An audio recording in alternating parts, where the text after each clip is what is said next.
You are not a boy! That is what went wrong! You are not a boy! Based on a true story, Boys Don't Cry asks one of the hardest questions of all. What happens when someone tries to live as something the world refuses to see? Brandon Teena's story isn't just about identity. It's a brutal autopsy of gender itself. Brandon Teena steps into the world as a man, chasing freedom, love, and acceptance, but ends up discovering that masculinity isn't just an outfit you wear. It's a dangerous game with real consequences. Short enough. Okay, superstar. Oh, God, yeah.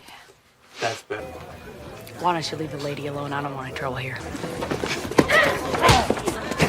Before we continue, a quick note. To make things easier, we'll refer to Brandon as he throughout this breakdown. He wasn't a transformer in the medical sense, but in the film and in his real life, he identified as male. That choice is what puts every event in motion. This movie forces one uncomfortable question. What happens when the performance of manhood meets the unforgiving reality of biology and culture? Quick note, to give you the best experience without copyright interruptions, our full uncut content is available on Patreon. So if you enjoy our content and want the full experience, support us on Patreon. Patreon gang salute! Spoiler alert! This video contains spoilers, so you've been warned. Now it's time for us to get into this and do what we gotta do. Because we many.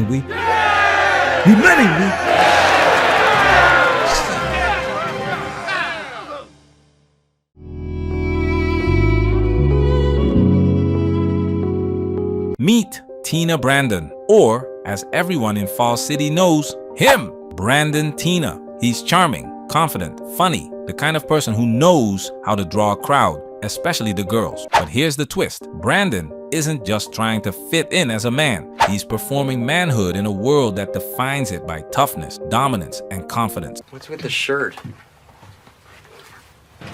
I'm Bailey. Are you Nicole?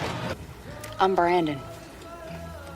Brandon doesn't just wear men's clothes. He embodies the gestures, speech patterns, and swag that society codes as masculine. He drives recklessly, goes bumper surfing, and flirts with women in bars, all part of the unwritten checklist of what makes a real man.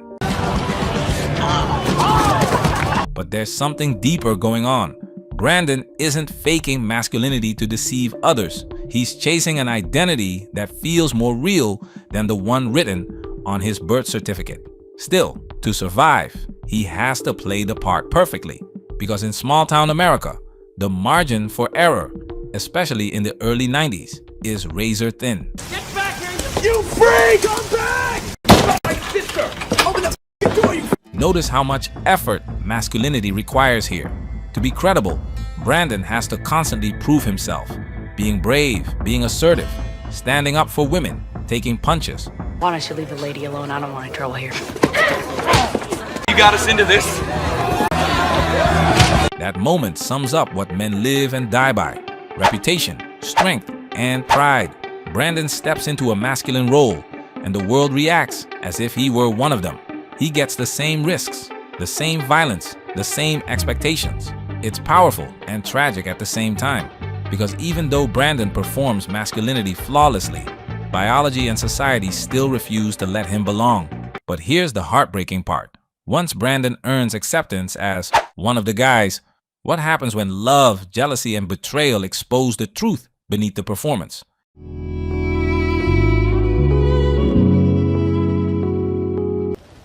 You really think I can do it? You're the butch. Now come straight to my house. No stopping in bars, no stealing, and no more girls. No more girls. No more girls. Hey, handsome. No. Right there, that line says it all. Before the movie even dives deep, we're told what Brandon's real weakness is. Not crime, not identity, girls. Brandon might be running from the law, but what keeps getting him into trouble isn't what he steals, it's who he chases.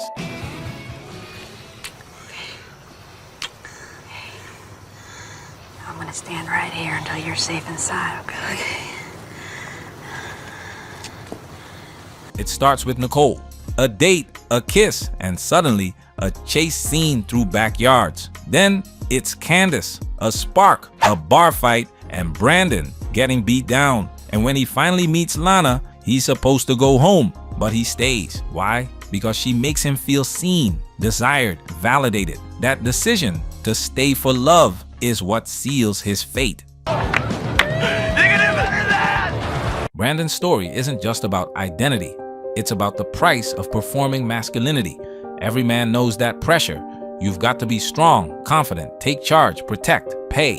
And yet, at the same time, you're supposed to be vulnerable, open, sensitive. Even Nora Vincent, the journalist who lived as a man for 18 months, felt that contradiction crushing her. In her words, "They wanted a man to be confident, to lead, to carry the world under his arm like a football.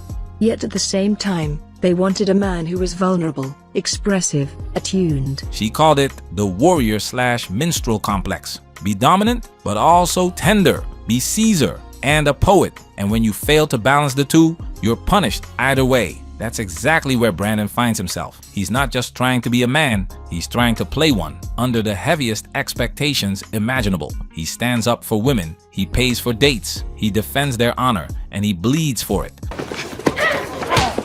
It's a tragic irony. He's not biologically male, yet he still carries the emotional and physical burden that men face. The one Nora Vincent said most women never truly see. And just like Nora, Brandon's downfall begins the moment he steps into that endless cycle of dating, validation, and masculine expectation. Each woman becomes a test, each test a risk, each risk another piece of himself lost. We're going to a party. Wanna come? Candace, it's 70 miles away. Well, I don't care. I mean, not as young and I am a mess, so. Hey, Brandon! Come with us! Psycho killer anyways. Crash One with more me night, again. Tyson. Come on, buddy. Well, here. What are you still hanging around here for, anyway? Well, I thought someone ought to walk you home before you get an MIP or something. No more girls. It wasn't just a warning, it was prophecy. Because what comes next isn't romance anymore. It's punishment. And the moment love exposes the truth, everything Brandon built begins to fall apart.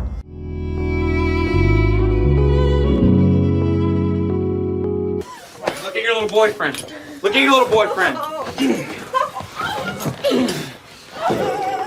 Come on, I'm holding you until you look. Look! Leave him alone! Here's where the truth finally comes crashing down. All the confidence, charm, and courage Brandon built gone in an instant. Because there's one thing Brandon could never fake: biology. He could wear the clothes, cut his hair, flash a fake ID, even talk his way through any room. But the moment the system, the law, got involved, that performance collapsed. Miss Brandon?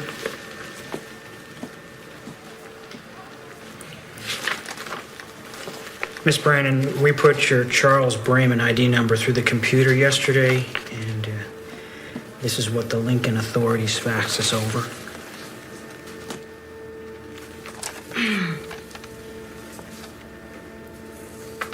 You tell me. Wow. This Teena chick seems pretty messed up. That moment is more than a plot twist. It's the film forcing a question that society still wrestles with. Can you become something by belief alone, when the law, biology, and institutions don't recognize it? And when Brandon gets arrested, we get the answer. What are you doing here? What are you doing here? The girls' cell? Oh, place is crazy. It's like, put you wherever they want. I mean, it's fine with me, I guess, but... Brandon, what's going on? You want the truth, don't you? It sounds a lot more complicated than it is. He isn't placed in a men's cell. Why? Because every system, legal, medical, biological, sees what ideology cannot erase. This is where the debate ends. For anyone arguing identity can rewrite biology. It's not about disrespect. It's about reality. When paramedics arrive, when police protect, when prisons separate, They don't ask for pronouns. They ask for biology, because biology decides how to keep people safe. And if Brandon had been placed in a male jail cell, we already know what would have happened. But what the movie does next is even more devastating. Don't look like no sexual identity crisis to me. That line, dark, cruel, and revealing, says everything. Tom's aggression flips into something primal. Now that he knows Brandon is biologically female, something inside him changes. It's not confusion anymore. It's instinct twisted into violence. The scene that follows is horrific, not for shock value, but because it forces Brandon to face what he's been running from. Not just exposure to others, but exposure to self. Leave him alone!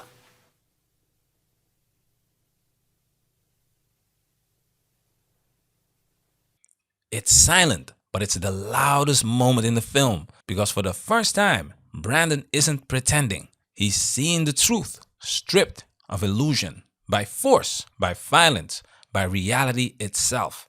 And as horrifying as it is, that's the turning point. The punishment is no longer just social or legal. Oh, what's wrong? It's existential. It's the body, the law, and the lie colliding all at once. Because after this, nothing in Brandon's world, or ours, can ever go back to pretending biology doesn't matter. But what does that lesson really mean? That's what we'll unpack next. Leave him alone! Him?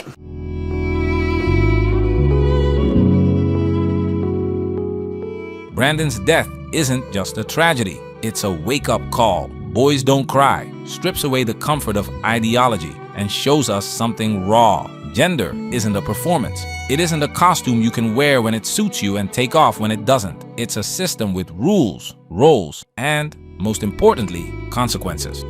John, you were right about me. I just keep getting back up. Shut up. John. Shut up! The world might tolerate experimentation, but it still punishes transgression. Not always through law, but through confusion, conflict, and sometimes violence. Because when someone challenges the unspoken boundaries that hold society together, the system and its people react. Not always fairly, not always humanely, but inevitably. And that's the same realization Nora Vincent came to in Self-Made Man. She didn't transition, she immersed. She lived as a man, moved through the world as one, and discovered that masculinity, far from being a privilege, is a heavy, exhausting burden. When you mess around with that, you really mess around with something that you need that helps you to function. And I found out that gender lives in your brain, and it's something much more than costume. And I really learned that the hard way. She saw both sides, the privilege of being taken seriously, but also the isolation of being expected to carry everything: confidence, protection, composure, without breaking. It crushed her. Just like Brandon, she learned that gender roles aren't arbitrary cages. They're survival codes written into society's DNA. That's what Boys Don't Cry teaches us. You can break the rules, but the rules will still break you. Not because the world should be cruel, but because reality has limits. I was wondering if you want to come home to Lincoln with me. In the end, Brandon wanted what everyone wants: love, belonging, and freedom. But the world doesn't deal in feelings, it deals in facts. And the fact is, biology, identity, and society don't always speak the same language. That's the brutal truth. Boys Don't Cry leaves us with: you can borrow another identity, but you can't escape your own. Management, we working. Protect yourself at all times. This video has officially been highlighted.